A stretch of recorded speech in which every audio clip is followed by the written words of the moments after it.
Welcome back to our channel World of Royals. The clock had just passed 9 o'clock in the morning on March 12, 2026. Across the American media landscape, something unusual was unfolding. Platforms that normally moved at lightning speed suddenly slowed down. Commentators paused mid-sentence. Clips were replayed again and again. And millions of viewers online began asking the same question. Did that really just happen? Only moments earlier, one of the most influential voices in modern media, Joe Rogan, had delivered a statement that quickly ignited debate across the internet. Rogan is known for hosting politicians, scientists, comedians, and cultural figures on one of the most widely followed long-form podcasts in the world. With tens of millions of listeners every week, conversations inside his studio often echo far beyond the podcast itself. But on this particular morning, the discussion took an unexpected turn. Instead of talking about technology, culture, or politics, Rogan began reflecting on a public figure whose story has dominated headlines for nearly a decade, Meghan Markle. Listeners who replayed the segment later noticed something different about the tone. Rogan's voice sounded slower, more deliberate. The usual humor that often defines his conversations seemed to fade for a moment. Then he shared an observation that immediately captured attention. Rogan told his audience that he remembered Markle from before the global spotlight, before the royal engagement, before the palace headlines, and before her life alongside Prince Harry. According to Rogan, the person he encountered years ago seemed different from the public figure many people recognize today. Not necessarily better. Not necessarily worse. Just different. At first glance, that distinction might sound small. But in the world of media narratives, differences like that can matter. Public personas are powerful. Over time, they are shaped through interviews, documentaries, speeches, and carefully managed appearances. Audiences gradually begin to recognize a familiar tone, a certain emotional rhythm, even a recognizable style of storytelling. But when someone claims they saw an earlier version of that story before the cameras and headlines, people start paying attention. Rogan suggested that modern celebrity culture sometimes encourages individuals to build highly polished public identities. In his words, the line between personality and performance can occasionally blur in the world of media. In one moment from the conversation that quickly circulated across social media, he summarized the idea with a simple statement. Sometimes what we're watching isn't just a person, it's a performance. Within minutes, clips from the podcast began spreading across platforms. Supporters argued that Rogan was simply describing the reality of modern media, an environment where branding and storytelling influence how public figures are seen. Critics responded just as quickly. Some said the comments risked oversimplifying a complex public figure whose life has already been intensely examined by the press. But regardless of which side people agreed with, one thing became clear very quickly. The conversation had shifted. For years, discussions about Meghan Markle often focused on royal traditions, media coverage, and the couple's decision to step back from official duties in 2020. Since relocating to California, Markle and Prince Harry have pursued new ventures, documentaries, podcasts, and philanthropic work connected to their foundation. But Rogan's remarks introduced a different discussion entirely. Not about royal protocol, not about palace politics. Instead, people began debating a broader question, one that extends far beyond a single celebrity. How much of a public identity is authentic? And how much of it is shaped by the expectations of modern media? As the debate surrounding the podcast spread across the internet, another development quietly began attracting attention among media watchers and online investigators. Old footage started resurfacing. Whenever a public conversation about a well-known figure intensifies, people often begin searching through archived interviews, past appearances, and forgotten clips. In the digital era, almost nothing truly disappears. Videos from years ago can suddenly return to the spotlight overnight. And this time was no different. Within hours of the broadcast from Joe Rogan, one particular video began circulating online again. The clip was nearly a decade old and reportedly came from an interview recorded during a casual conversation at Soho House, Toronto.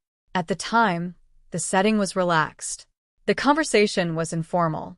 In the footage, Meghan Markle appeared to be laughing with the interviewer while discussing life as an actress. The topic eventually shifted toward acting techniques. Like many performers, Markle spoke about the kinds of training actors receive to portray emotions on screen. Acting schools often teach methods that help performers express feelings convincingly during dramatic scenes. One of those skills involves producing tears on cue. In the clip, Markle joked about the technique and decided to demonstrate it playfully. Smiling at the interviewer, she suggested she could attempt it in real time. "Give me 3 seconds," she said. Viewers watched as she paused for a moment, slightly tilting her head. A brief silence followed, and then a small tear appeared near the corner of her eye. At the time the clip was recorded, the moment seemed harmless, simply an actress demonstrating a professional skill. Actors across the film industry often learn similar techniques as part of their craft. But when the video resurfaced nearly 10 years later, the internet began examining it from a completely different perspective. Some viewers connected the clip with recent emotional interviews given by Markle in media appearances over the years. A few observers believed they noticed similarities in body language, small pauses, changes in tone, and subtle shifts in facial expression. Others dismissed those comparisons entirely. They argued that emotional reactions can appear similar in many situations simply because they are part of normal human behavior. Still, the resurfacing of the footage added another layer to the already growing discussion. Because once the internet begins re-examining old clips, the process rarely stops there. Archives are searched, timelines are revisited, past interviews are reanalyzed. And according to several media researchers observing the situation that day, that process had already begun moving beyond a single video. Investigators were starting to reconstruct a broader timeline. They began looking at the years before Markle became part of the British royal family. Those years included her acting career, public appearances, and the social circles she moved within while working in the entertainment industry. For many observers, this was simply curiosity at work. Whenever a global public figure becomes the center of discussion again, audiences naturally revisit earlier chapters of a story. But some analysts believe the timeline could offer something more important: context. Because understanding how a public narrative develops often requires looking at the events that happened long before the world was paying attention. And as researchers continued reviewing older reports and archived interviews, one particular year appeared again and again in the records. The year was 2016, a period that would eventually change the course of 2 lives and create one of the most widely discussed celebrity narratives of the modern era. But to understand why that year matters so much, investigators say we need to step away from headlines and return to the beginning of the timeline. Back to the first introductions. Back to the earliest connections. Back to the quiet networking that took place long before the world started watching. To understand why the timeline keeps pointing back to the same moment, investigators say we need to return to a specific year. The year was 2016. At that time, Meghan Markle was widely recognized for her role in the television drama Suits. The show had built a loyal audience and gave Markle steady visibility within the entertainment industry. Like many actors working in television, she was balancing filming schedules, public appearances, and networking events connected to the industry. Meanwhile, thousands of miles away in the United Kingdom, Prince Harry was already one of the most recognizable public figures in the world. As a senior member of the British royal family, his life had been documented by global media since childhood. For years, royal watchers speculated about who Harry might eventually marry. Every relationship attracted attention, and every public appearance generated headlines. But behind the scenes, another system of connections was quietly operating. Elite social clubs, charity galas, private gatherings, and entertainment industry parties often function as informal meeting grounds where influential people cross paths. These environments allow actors, entrepreneurs, philanthropists, and public figures to interact in ways that rarely happen in public settings. One location frequently mentioned in discussions about these circles is Soho House. Founded as a gathering place for creatives and industry professionals, Soho House locations around the world have become well-known networking hubs. Producers, investors, artists, and executives regularly attend private events hosted within these clubs. In Toronto, where Suits was filmed, the local Soho House location became a familiar meeting place for many individuals working in the entertainment world.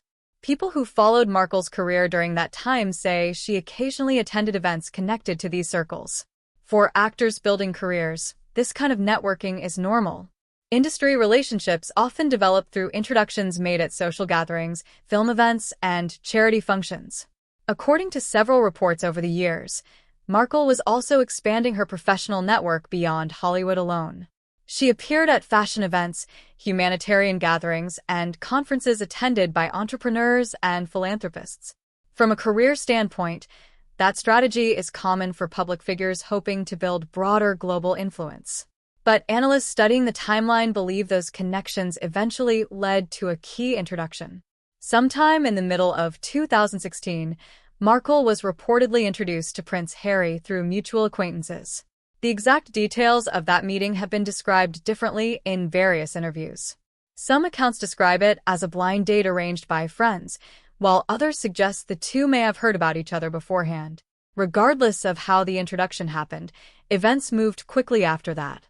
Within months, the relationship between Markle and Harry became serious. By the end of the year, photographs of the couple began appearing in international media. For many royal observers, the story felt like the beginning of a modern fairy tale. An American actress meeting a British prince. Two people from completely different worlds forming a relationship that would soon capture global attention. But according to some analysts who study media narratives, the early stages of the relationship also created the foundation for a story that would grow far more complicated in the years ahead. Because once a relationship enters the global spotlight, every moment becomes part of the narrative. Every interview, every public appearance, every statement, and sometimes, even the smallest details from the past can suddenly take on new meaning once the world begins paying attention. By late 2016, the relationship between Meghan Markle and Prince Harry had begun attracting global attention. Photographs of the couple started appearing in newspapers and online outlets, and the story quickly captured public imagination. For many observers, it looked like the beginning of a modern royal fairy tale.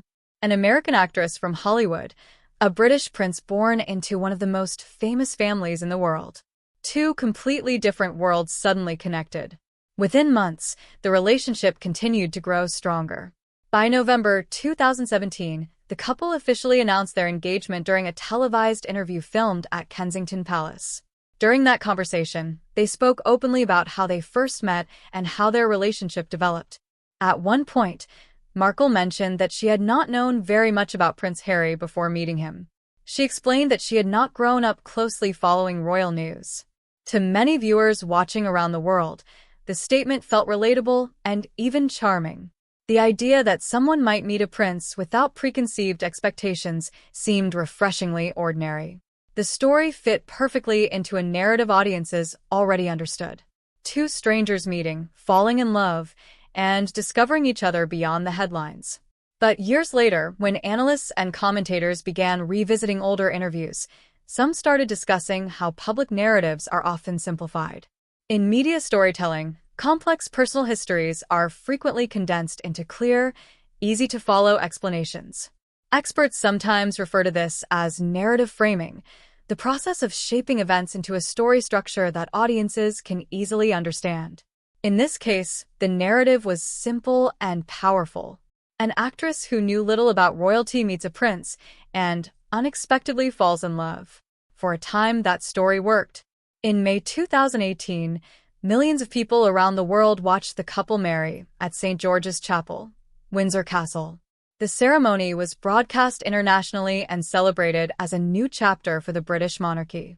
Many viewers saw the wedding as a symbol of change, an institution with centuries of tradition becoming more connected to the modern world.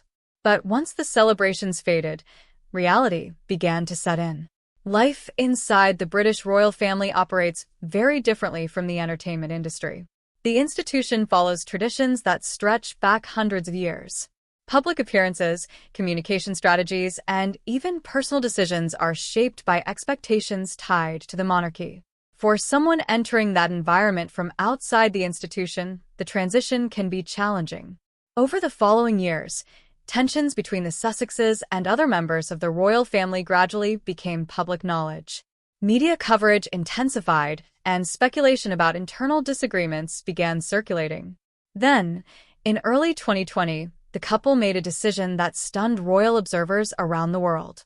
They announced they would step back from their roles as senior working royals. The move triggered headlines across the globe.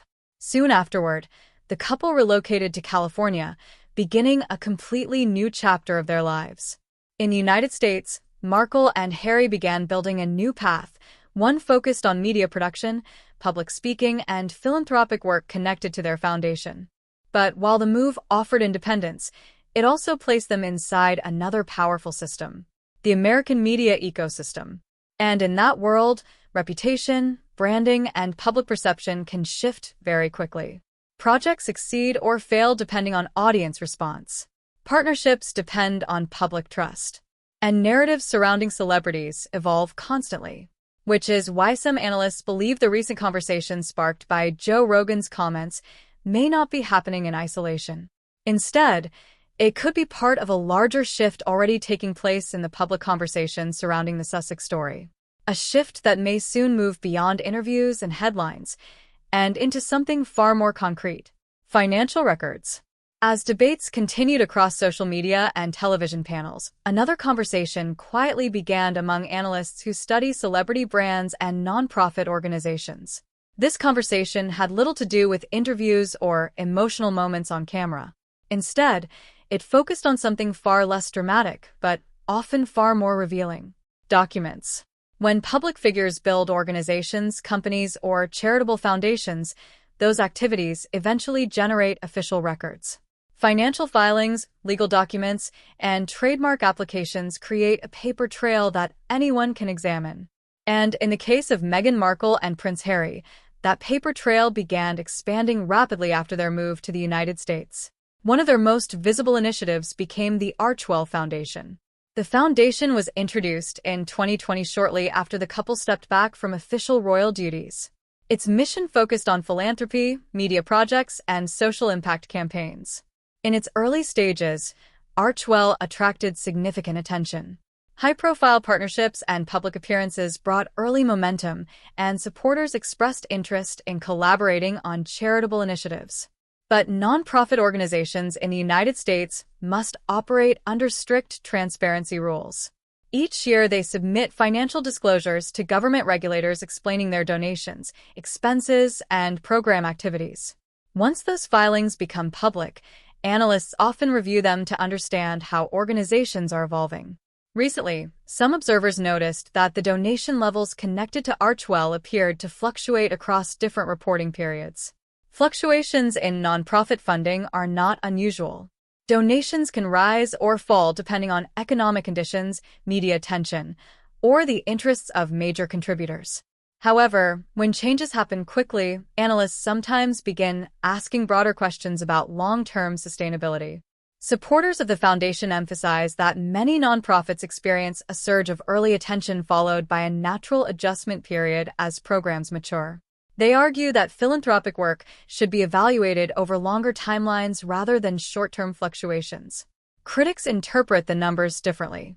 Some suggest that maintaining public enthusiasm for celebrity-driven foundations can become difficult once initial headlines fade. At this stage, the financial data alone does not provide a clear conclusion. Donation patterns can shift quickly when new campaigns or partnerships are introduced. But financial filings were not the only documents attracting attention. Another development appeared in the world of intellectual property. In recent years, Markle has been developing a lifestyle venture associated with food, home products, and wellness. The project became known publicly as American Riviera Orchard. Launching a brand like this requires legal protection for its name and identity. Companies typically apply for trademark registration through the United States Patent and Trademark Office. According to publicly available information, the application connected to the brand received what regulators call an office action. An office action does not necessarily mean rejection. It simply indicates that regulators have asked for clarification before approving the trademark. In this case, officials reportedly questioned whether the name might be considered geographically descriptive. Trademark law sometimes requires companies to demonstrate that a brand name has a unique identity rather than simply describing a place. Situations like this are common in the trademark process. Many brands revise applications or provide additional documentation before final approval. Still, the development added another layer of complexity to the broader Sussex business story. Because when brand launches face delays, they can affect marketing strategies, partnerships, and investor expectations. And as analysts continued examining these documents, a larger question began to emerge. What direction will the Sussex brand take next? Because when celebrity narratives intersect with business ventures, the future rarely follows a single predictable path. Instead, multiple possibilities begin to appear. By the afternoon of March 12th, the discussion that began with a few remarks from Joe Rogan had grown into something much larger. What started as a podcast moment had turned into a wide public conversation about reputation, media narratives, celebrity branding, and the uncertain future of one of the most talked-about couples in modern public life. According to analysts who study public figures and cultural trends, moments like this often represent turning points. Not necessarily because a single statement changes everything, but because multiple pressures begin to converge at the same time. Media attention, business ventures, public perception, institutional relationships. When those forces collide, the direction of a public narrative can suddenly become unpredictable. Researchers examining the timeline surrounding Meghan Markle and Prince Harry say the situation now resembles what strategists sometimes call a scenario tree. In simple terms, a scenario tree represents several possible futures branching out from the present moment. Each path depends on how events unfold. Some possibilities appear optimistic. Others look far more complicated. The first potential path involves what analysts call a media revival. In this scenario, Markle successfully launches new creative or lifestyle projects that reconnect her brand with a global audience.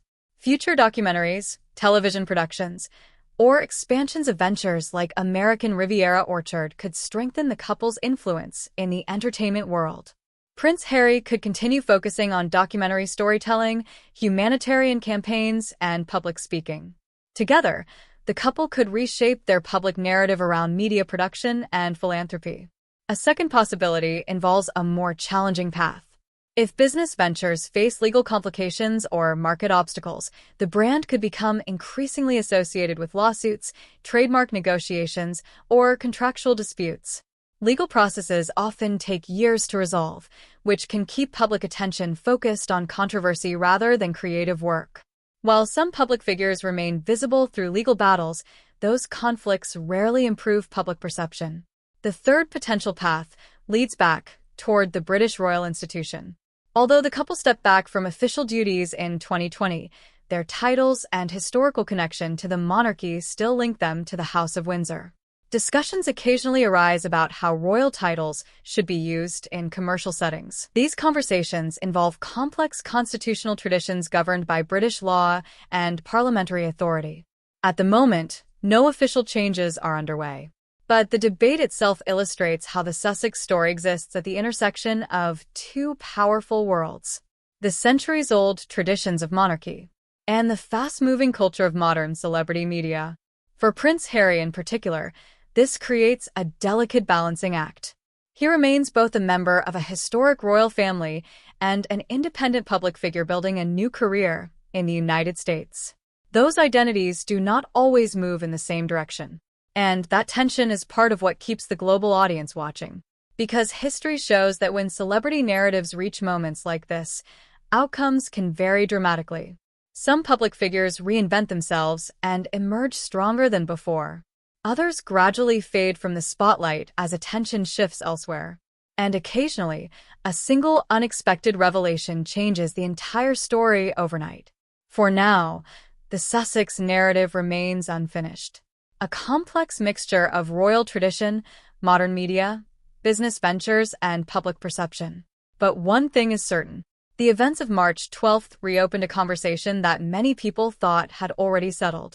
And in today's fast-moving digital world, once a narrative begins shifting, it rarely ends with just one broadcast. Instead, the next chapter is usually already waiting somewhere inside the timeline.